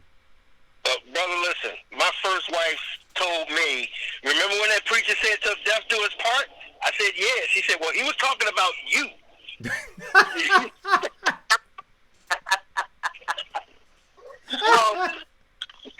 Crazy. Melinda, last question for me. What is the age that people should be doing wills? Like, should they do it if they're under 21 or under 18? Or what are the factors that you see where people should be putting wills in place? Well, I had 2 college students, siblings, come in a couple of months ago. They were 22. They did a will because we found their parents passed, some time ago. So we found money that was out there and unclaimed. We found money that was out there. That was like $50,000. They did a will. They were only 22. So I'm not going to say that there's, an age. I mean, of course, you have to be 18 in order to sign off. But, in terms of, it's more so of what is it that you may want to give or you may want to account for. Do you want to care for, you want someone to care for your pet? Do you have a child? Do you take care of someone? Do you have insurance policies or 401? Are you working or whatever? It's more of what assets do you have and who's important in your life, and then you make a decision. All right, that was a great question. Well, listen, Melinda, I appreciate you calling. Oh, you're welcome. And again, guys, look, if somebody tells me that I'm looking at these odds, and as unfortunate as it is, again, this morning I woke up and I had text messages from friends who told me that a family member of theirs or themselves were diagnosed positive for COVID-19. So it's going to touch everybody. And, the belief based on the startling statistics are that everybody is going to know somebody personally who succumbed to, this awful virus. So take the time and strongly consider getting your affairs in order. And not just your affairs, but make sure the person that you're married to or living with, make sure that they're getting their affairs in order too, because you're a stakeholder in this. We can lower the 85% of people, that percentage of people who show up at Melinda's office ill-prepared and with boxes and boxes of tissues crying because things didn't work out the way that they had hoped they would in the end. And then call Diane L. Murray Clements and talk about insurance policy options. I think that's all important. But all of this is going on in our community right now. And I tell you, people are narrowly focused on it's on one thing, but there are a multitude of things that they need to be considering. So I want to thank you again, Melinda, and I'll be calling you. Amina, no. Well, now wait, now Eric. She also is legal and she can do marriages. So you and Amina can get married right now. We can do it. We get the prenup first, Eric. Get the prenup first. So we did just one-stop shopping right here on the Eric Dawson Radio Show. Right. There you go. Get the insurance, the prenup, and married. Well, listen, we'll take care of that right after this commercial break. But well, one thing that I would like to say, especially for people who are looking at insurance, when I started getting insurance, I had to actually look at how much am I worth, and I would need to protect my family, my wife and children, in the event of my demise. So I was looking at, okay, let's see if I can get a policy big enough to sustain them for 10 years. So looking at that and getting that, my broker said, that's a lot of money. That's going to be a lot of fighting. You're going to need a will.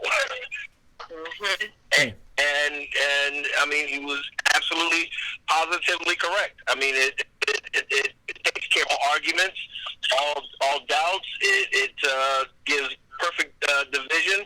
It allowed me the opportunity to say, okay, not only am I planning for my wife, but there is enough funds for. I think Vincent went out. What these ladies are saying is totally true. Okay. And everybody listening to this show should do it. Excellent.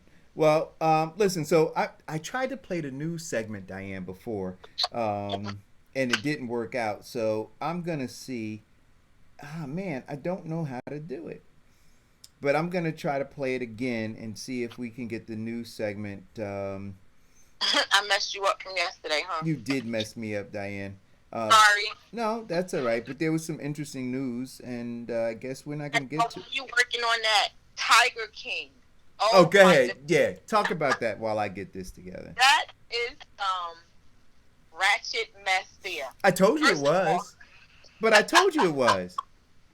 I don't understand. Well, I understand how people fall in love with animals and stuff and all of that, but living with them in the conditions that they were living, and the fact that they got into this like zoo war between this man and this woman is just like crazy. For it all to unfold to find out that her previous husband mysteriously disappeared, who was a millionaire, and they never found the body or anything, and they have suspicion out there that she had one of the tigers eat the husband to cover up the evidence. Well, what's happening now, and pardon me, guys, for my head being down, I'm trying to get this news up. I probably won't be able to get it up before the show's over. But my understanding is, much like the documentary for Who Killed Malcolm X that was on Netflix, that now they're revisiting a lot of stuff that they see. They're firstly revisiting the Tiger King's jail sentence, and I think he's got an attorney now. And then I think they're also revisiting the murder of that woman's husband. Well, disappearance, not a murder, because they didn't find a body. Okay. And what's crazy about it is... she had a meat grinder. And tigers. She had a meat grinder, which was fine. But the crazy thing is, her brother works for the sheriff's department that came out to do the investigation. And she went on to say, well, me and my brother were like 8 years apart or 6 years apart in age, so we never really had a relationship. That was very strange to me. It was the whole thing around them not really doing a complete investigation was interesting to me. But it's a crap show. If you must listen, I watched the first episode and then I put it on pause just long enough for me to make some onion dip. Because you knew you was in for a ride. And the only disadvantage I had, Diane, was that I couldn't drink while I was watching it. Because that would have made it all the much better if I could have partaken in the libations. But Amina did. I think she finished almost a whole bottle of red wine, and we just sat there and we watched this thing. Have you seen it, Vincent? No, we're supposed to see it tonight. Last night I downloaded and brought the first season of the old Western F Troop. Oh my God. You are telling your age. Hey, I'm proud to be 58. I'm making this look good, baby. And I don't know. You're going to be talking about you watching them old John Wayne movies, too. Oh, we do that, too. We watch, and the Clint Eastwood spaghetti westerns, too. I used to watch, I was never a big F Troop fan. Never a big F Troop fan. I don't know why. I'm not sure. I was a Hogan TV lover. Hogan's Hero, Andy Griffin. I was a Get Smart fan. On that channel too. Yes. I used to watch for Ingalls. After we do the Tiger King, I'm going to get the Little Rascal episodes. Okay. You know what? What's your favorite Little Rascal episode, if you can remember? The one that you... Oh, I know mine. Mine, he said, don't eat the porridge, pass it on. And they were all sitting at the table and they kept whispering, pass it on. Don't eat the porridge, pass it on. No. Mine was, do you remember where Alfalfa and, what was her name? The young lady that he had a crush on. And, Darla.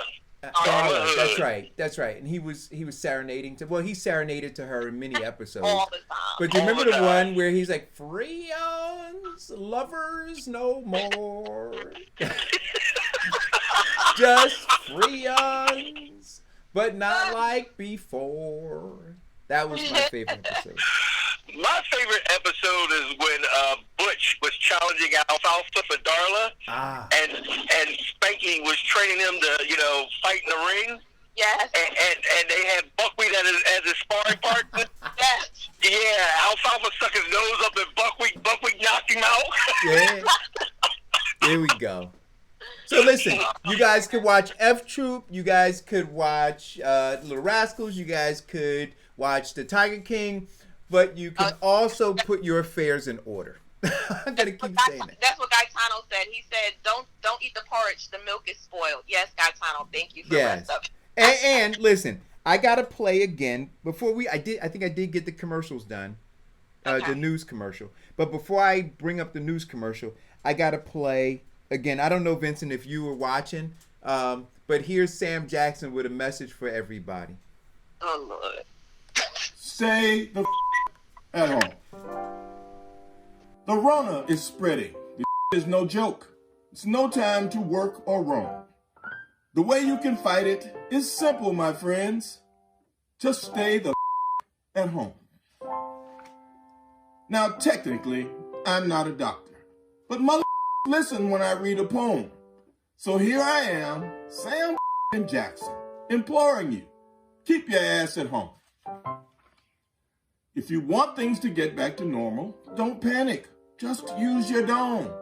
Wash your hands, stop touching your face, and stay the at home. Motherfucker, it's no time to gamble. Look around, you're not at a casino. Just stay the home as if your name was Trenton Quarantino. Sure, you can still see your friends. Use the mother app on your phone. But unless you just ran out of groceries, please stay the at home. Thank you for doing your part to flatten the curve, because that is steep. And now that you're home, please feel free to go the to sleep. Live from NPR to use its authority under the You like the Sam Jackson Dolomite? Face mask. Yeah, that's what he sounds like. He sounds just like Dolomite. And I don't know. I'm telling you, for whatever reason, my news isn't playing, nothing's playing. Trump is but also we'll using the try to act to figure it help out get another materials. time, guys. Live from NPR News in Washington, I'm Corva Coleman. You know, they President just Trump says put out the spike in deliveries and purchases since the coronavirus started. Two things. Board games and alcohol. That's how people are getting through this. Well, listen. We talked about it earlier. That which is why I wanted to play a news. I'm very, very upset that my news is not playing. You know what? I'm gonna see if I can get some other news to play. Let's see if we can. Good morning, everyone. I'm Allison Camerata. Time really for the don't 5 things you need to know for Friday. Well, in between that, Dr. Anthony everybody Fauci should said have the gotten entire in the mail country their should be census, under stay-at-home orders. documentation. More than For them to fill out 90% the of Americans 2020 are census. under those I orders, but implore 10 everybody states to do it and because the it's president important are that still top holding funding out. is sent down to your state, your city, and your block. It determines how much you get for health insurance. Coming days to help with shortages of medical supplies. Housing. NPR's Aisha Roscoe reports the White House had previously been resisting calls to use the law. President Trump has directed his administration to use its authority under the Defense Production Act to buy face masks from the. Get it in the mail. Census 2020. You can Google it and you can fill it out online. Literally, it takes 5 minutes, or you can call in the number that's on the census. Good morning, everyone. I'm Allison 2020. Camerata. Time for the 5 And you things can you need to know also for do it Friday, with the phone. April So, 3rd. make Dr. sure you fill Anthony out the Fauci says census, the sit at entire home. country should Do it. It be takes under literally 5 stay-at-home minutes to orders. get it done. More than 90% of Americans And you know what? The questions are not as invasive. They just basically want to know your name, how many people are there, and that's it. All right. Now I think I finally figured it out. Here we go. I want to get this done before the end of the show. Here we go. Let's see if we got it now. Act in coming days to help with shortages of medical supplies. NPR's Aisha Roscoe reports the White House had previously been resisting calls to use the law. President Trump has directed his administration to use its authority under the Defense Production Act to buy face masks from the company 3M. He said there would be more actions like this. We anticipate issuing more orders under the Defense Production Act in the very near future. Trump is also using the act to help get materials for 6 companies that produce ventilators. State officials have been asking the administration to use the law to help get medical equipment where it's needed most. But the White House had repeatedly said it did not think it was necessary because companies were cooperating on their own. Aisha Roscoe, NPR News. The Labor Department will release its latest monthly report on unemployment this morning. Last week's first-time unemployment claims spiked to 6.6 million, a record high. Today's monthly report for March will only show part of the economic damage. That's because it's based on surveys conducted 3 weeks ago before aggressive shelter-in-place orders were imposed by states. The nation's beleaguered airlines need to apply for their share of $50 billion in federal assistance by the close of business today. Otherwise, it may be delayed. NPR's David Shaper reports many in the industry are saying the financial relief probably won't be enough. The coronavirus economic relief package gives airlines $25 billion to cover their payrolls for the next 6 months. But airline industry analyst Helene Baker says that may only delay mass layoffs until October, because if some travelers are flying again by then, she says it'll only be the beginning of a long and slow recovery. We think it will be 2022 or 2023 at the earliest before we could see anything like a normal year. The federal relief package also makes available another $25 billion in loans, but both types of aids require airlines to keep flying to every city they serve before this downturn. They must also show how they'll repay taxpayers for the grants and loans. David Shaper, NPR News, Chicago. Navy Secretary Thomas Modly has relieved the captain of the aircraft carrier, the USS Theodore Roosevelt, from command. Modly says he's lost confidence in Captain Brett Crozier. NPR's Tom Bowman says the captain sent an email about how his ship's sailors were increasingly infected with the coronavirus. Secretary Modly faulted Crozier for not reaching his immediate supervisor first and sending the letter over unclassified email, saying as many as 30 people, some of whom were outside the chain of command, received it. Modly would not say who received the letter, saying he had no evidence that Crozier leaked it to the San Francisco Chronicle, which first reported the letter. NPR's Tom Bowman, the ship has docked in Guam. So, did you guys read the report where 3M was selling their masks, knowing the shortage of masks here, that they were selling their masks essentially to the highest bidder overseas? Well, I'm not surprised because this is what the economy we have created: supply and demand. When the demand becomes higher and there is a lower supply, the price goes up, and it's unfortunate in many crises that people will take advantage of this to really make more money than godly necessary. It's sad, and people should ask for the president of 3M to resign. Well, in terms of 3M's president and his shareholders, they're hailing him a hero. Yeah. Yeah. That's what I'm saying. See, this is the world we live in. This, like pennies on the dollar to being thousands of dollars for one pill or whatever the price was. And everybody thought that was ugly of him. And I'm saying I'm going to get put back in the matrix to believe that it's not that. But it is the very thing that has led to Skid Row in California. It leads to the woman that I see every time I go visit my mother, who's on the corner of that intersection between Lyons Avenue and Springfield Avenue. So what's led to that? And we've got to own it. Or not, but we can no longer sit in the middle. We have to say, look, this is the world that we live in. And, like Kevin Jenkins used to say when he was on the show, people go in their houses, they lock their doors, they pull down their shades, and they don't want to be a part of fixing it until it affects you. Absolutely. And we talked about this before because I asked the question, even going back to 9/11, is this going to be an opportunity for people to join together and do better working together, or is this a phase that we're going through? And once everybody gets over this hump and they flatten this curve that they keep saying and making popular the statement, are people going to go back to normal? Or are we going to Listen, Dr. Fauci said there is no normal. He said there's not going to be a normal. And this is what I always call it, the new normal. But we don't but Diane, we don't even have an idea. We have no inkling of what the new normal is going to be. According to what they're saying, and I'm inclined to believe them, contrary to what conspiracy theorists are throwing up on Facebook, we are in the age of pandemics, right? We are in the age of viruses mutating. We're in that space partly because of how we live now. We have encroached so much. See, what they're saying, and I agree with this, that these viruses are going from animal to human because of the close proximity that we are to animals, one. Secondly, because of how we now treat animals.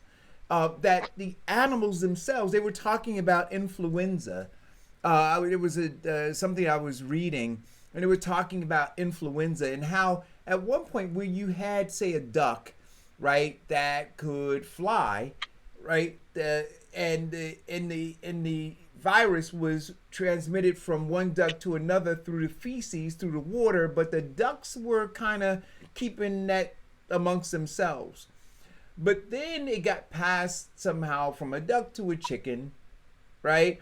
And I'm giving you guys the flattened version of this, but I could send you the documents that I read.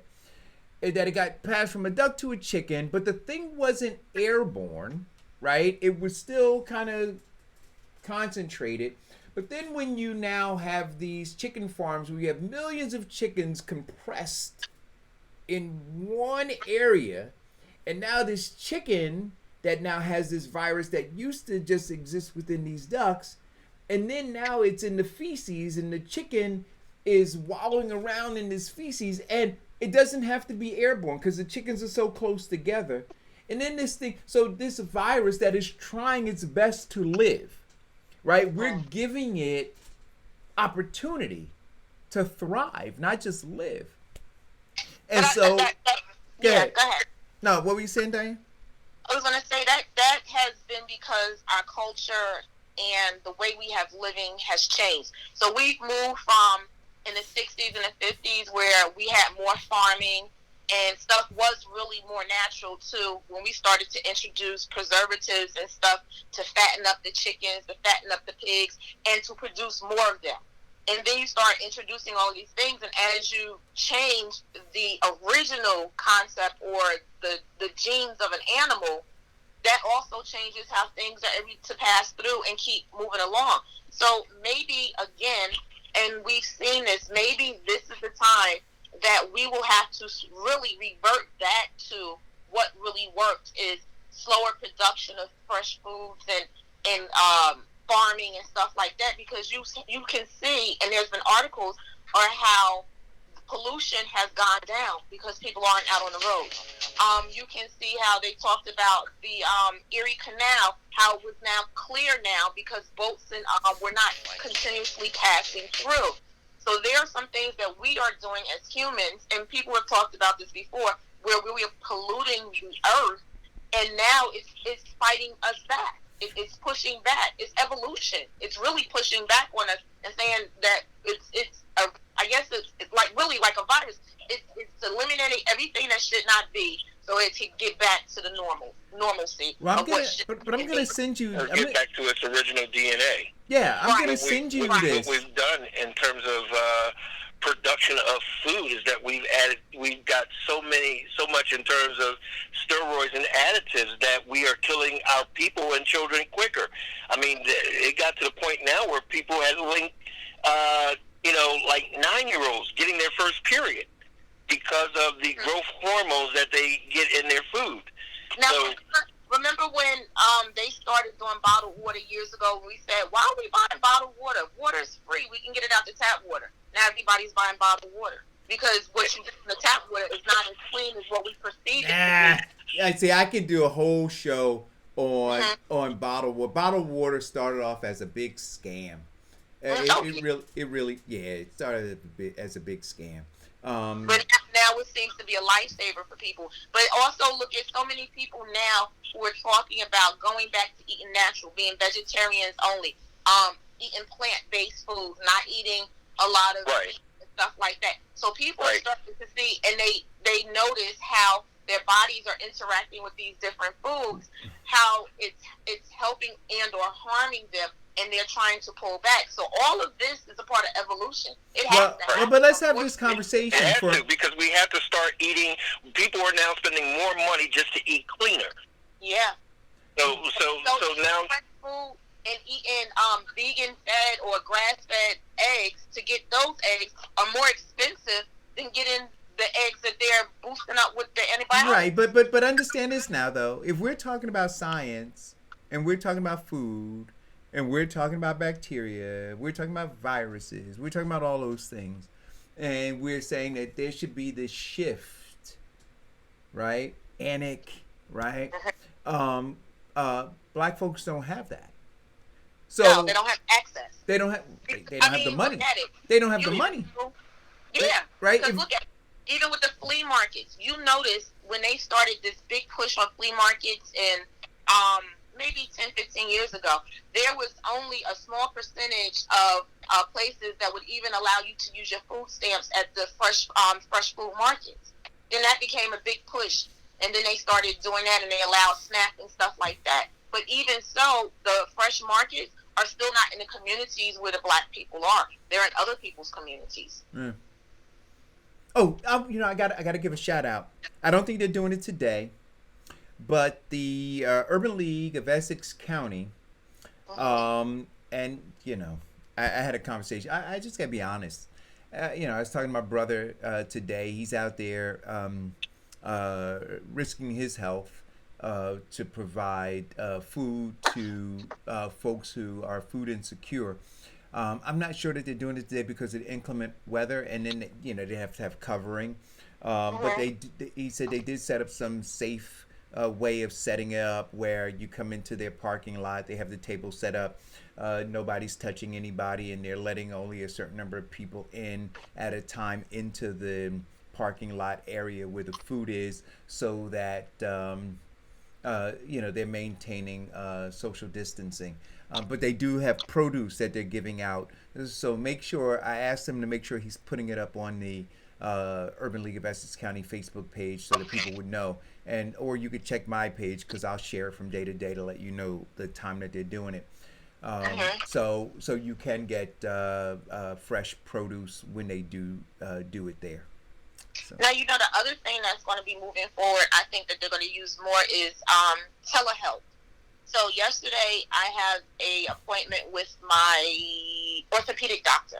So we did telecommunications, which like we're doing now. He signed into a health port that's maintained by other doctors. I don't know exactly who designs it, but you get to do a face-to-face with your doctor and your doctor visit. Now, what he was saying to me is because of this epidemic, they're now allowing them to do it and to bill. Previously, before, they wouldn't consider this an appointment with your doctor. Oh. So insurance companies wouldn't pay. Go ahead. I did that. I had a virtual meeting with my neurologist the other day. I love it. I called in and I needed to speak with them. Well, I said I wanted to set an appointment. They said you could set a virtual appointment. And I'm like, a virtual appointment? We're accustomed to going to see the doctor.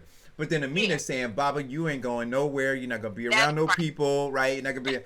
So she put the kibosh on that. So I said, all right, I guess I got to do the virtual thing. How do I do it? So they sent me a link in my email. Then they called me and they said, the doctor's ready to see you now. Go visit your email and click the link. I clicked the link and a video thing comes up, right? I'm doing it through my webcam on my computer.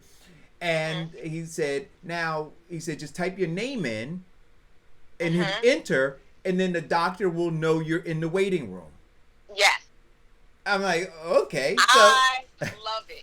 I love it. Let me tell you, I still hate going to the doctor. I still hate sitting in the waiting room. So let me tell you, I would love if we could do this for the OBGYN. But I'm pretty sure that would be invasive to have your legs up in the air, topped open. But I so hate sitting at the doctor's office and my appointment is at 1:00 and I have to sign in and you don't see me until 2:00. That's annoying to me because my time is just as valuable. So I thought it was great. When I met with my doctor yesterday, literally it took 16 minutes for our meeting. And I loved it. This is what a doctor's appointment is supposed to be about. I get to the point, we talk, he sees, he gives me recommendations, tells me what I need to do. I let him know, and then we set up another appointment. That's what it's supposed to be about. We should not, especially for a lot of visits, I think they should move towards this with a lot of just basic visits that you don't have to do a hands-on and stuff. Now, he had in-house appointments because there were a couple of people, seniors, he said he had to see because he's doing so much type of therapy with him. But other than that, with me, it was great over the webcam. I loved it. What did you think? Virtually? Yeah, so I gotta go get that thing done. But this is gonna be part of the new normal, Diane. Because I think that, listen, I really believe that handshaking has gone the way of the dinosaur. I think it's going to be like in the Chinese culture when you just bow. Yeah. Or in some Jewish communities where they don't shake women's hands and stuff like that. Don't kiss me. Don't hug me. Don't do none of that anymore. But you know what? I'm not mad because at least when I go to church, I don't have to worry about them old nasty wet kisses on the side of my face. Yeah. But look, so I read an article and it says that in Maryland, the governor has, I think I sent it to you or you sent it to me. I can't remember who sent it either way. The governor in Maryland has set up and signed 2 telepath bills in law this past Friday, which will expand the services for doctors to be able to provide digital means like video chat and email. So with Medicaid, they will be required to cover mental health services over telehealth with an option to bill, as well as other doctors are required to, of course, document their care among other measures that they would normally do as well. I think it could be revolutionary because you already know, they already had a website company that does online mental health where you can pay as you go if you wanted to get mental health or services, a therapist or something like that. So I think they want to expand. They already have attorney services where you can call over the phone and talk to attorneys and stuff like that. I think it's going to expand more in other industries. Insurance, we always do a lot. We have been doing a lot of stuff over the phone. Literally, I probably have 15% of my clients that come into the office but the rest are over the phone and digitally that we can work for. A lot of stuff I think is going to move away from, and we talked about this before, those brick and mortar type buildings.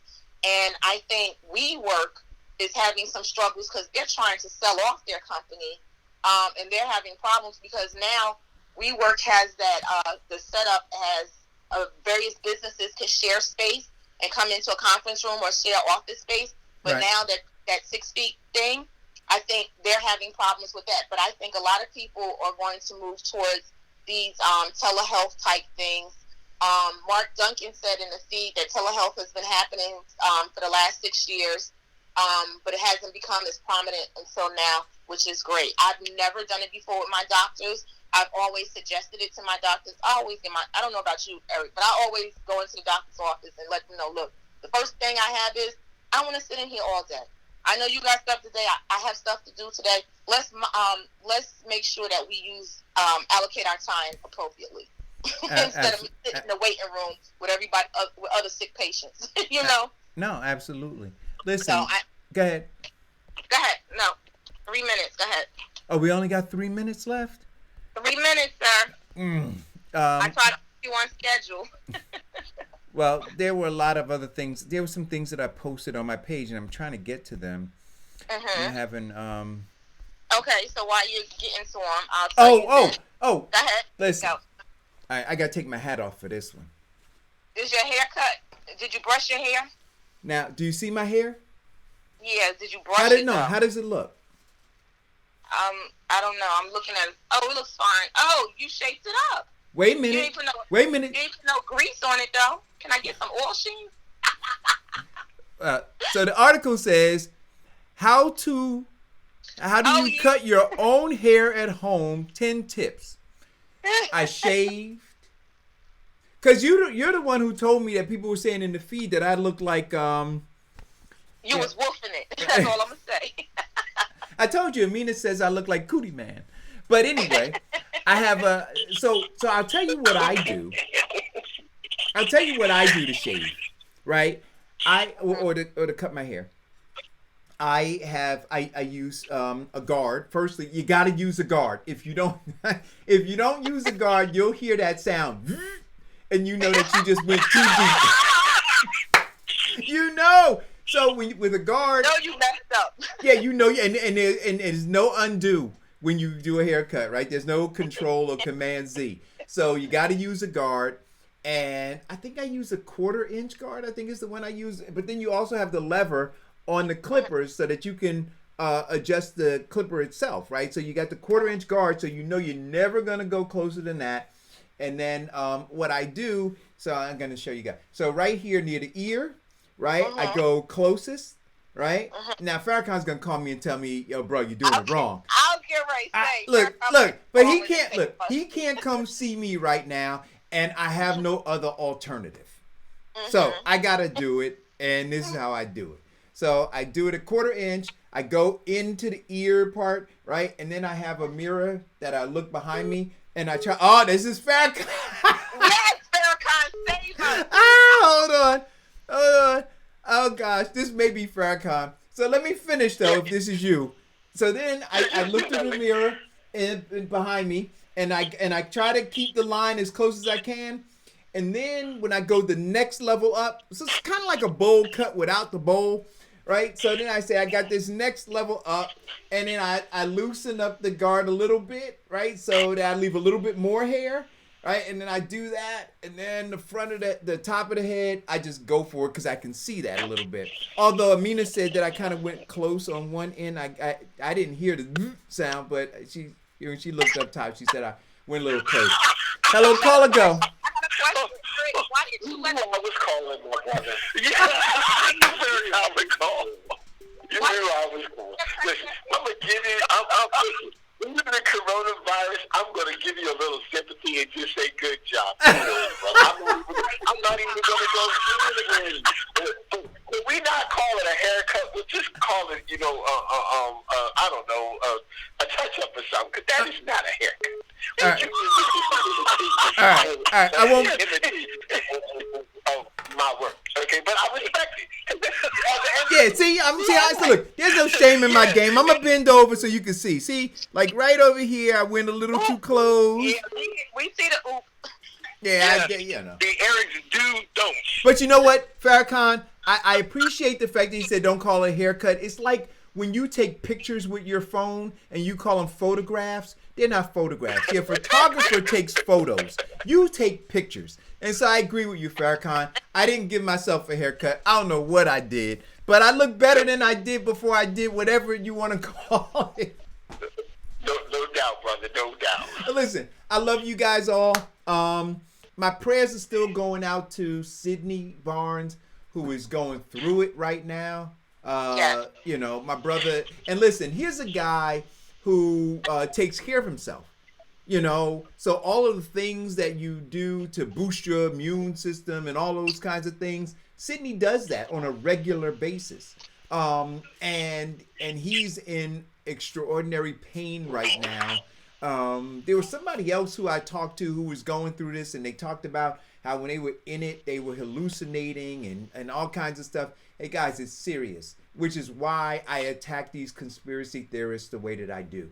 Like I said, we can get back to, you know, talking about, you know, some of this stuff, because I agree that there are look, we talk about it all the time, the corporation of white supremacy and those who are these elites who are always trying to reset the mousetrap and trying to keep us to be the commodities to wealth and power. I get all of that, but right now thousands of people are dying, and we need to just chill, right, and put our own personal shit aside, right?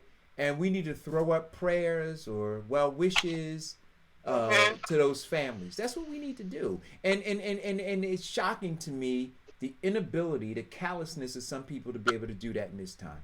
I don't know that I'll ever. And so when Fauci says that we have a new normal, part of my new normal is how, you know, their callousness is impacting me. So I think that I'm forever changed because of it. But thank you guys for tuning in.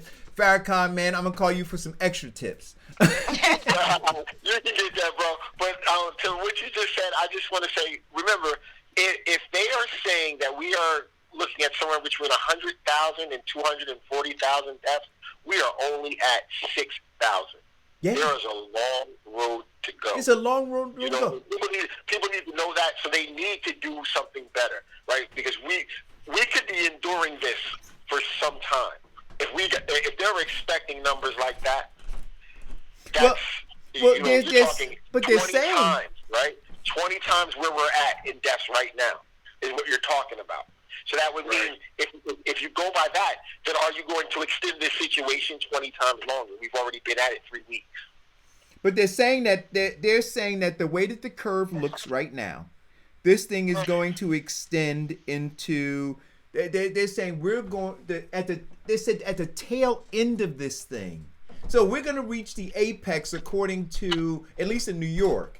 And I don't know how far New Jersey is from New York. But Cuomo is saying we're a day and a half behind them. Okay, so they're saying that the apex is going to come somewhere in the middle to late April. Like, so the next week and a half to 2 weeks, we'll be in it. Like, we'll be in the eye of the storm, and we'll be literally at somewhere around 3,000 deaths a day. And so and you know, like I said, I don't wish anything on anybody, but it's going to be very curious for me to see how these conspiracy theorists are handling that death as it starts to close in on their doorsteps. See, I'll be there praying for you. You know, the sad thing is you're not willing to pray for other people. Anyway. Yeah. That is better. Yeah. Great show. Thanks, Eric. Have a good weekend. Hey, I don't know what I'm going to do. Oh, wait a minute. Yeah. Another Farrakhan, maybe you could do a Ustream tutorial on how to cut your hair yourself. Yeah, Farrakhan. Oh, Farrakhan. Farrakhan Sawab. There you go. I would watch that. Absolutely. All right. So listen, the other thing is this. If you have not seen it, here's Eric's pick for the weekend for you to binge on. Sneaky Pete You gotta watch Sneaky Pete.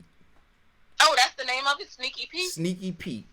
Where's it at? On Netflix? It's on Netflix, yeah. All right.